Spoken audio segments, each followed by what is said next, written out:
Тәрәзәгә күз салсаң, барсы каядыр чаба. Нәк шулай вакытларда бер туктамыйча ага.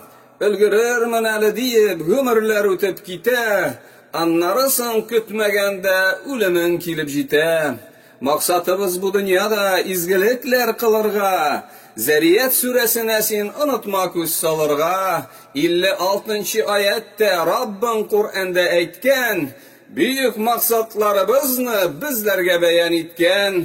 Раббым яралткан безләрне һәм бөтен галәмнәрне, бер үзенә кылыр өчен барлык гыйбадәтләрне, җәннәт белән сөендереп, җәһәннәмнән кисәтеп, килгән барлык пәйгамбәрләр мөгъҗизалар күрсәтеп, кем пәйгамбәргә ярсә, җәһәннәмнән котылыр, мәңгелеккә Раббысының җәннәтләрендә калыр.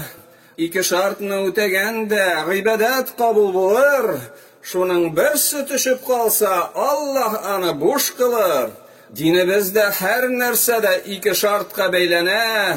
Һәрбер кылган гыйбадәтләр изгелеккә әйләнә. Беренче шарты ихластыр, бер Аллаһ тәгаләгә. Икенче шарты сөннәткә тиеш туры килергә. Мин Аллаһны яратам дип төрле бидгат кылалар. Шартларга туры китереп гамәлне башкармыйлар.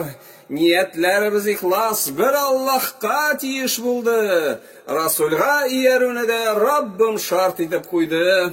Намаз, ураза, закатлар, хаҗ, гомрә, садакалар ике шартны үтәгәчтен генә кабул булалар.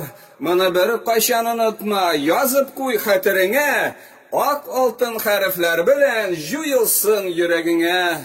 Дәлилен кая дип сора, мин әйтермен Куръанда, Кәһф сүрәсенең соңгы 110-нчы аятында, шаһадат кәлимәсе дә дәлил була моңарга.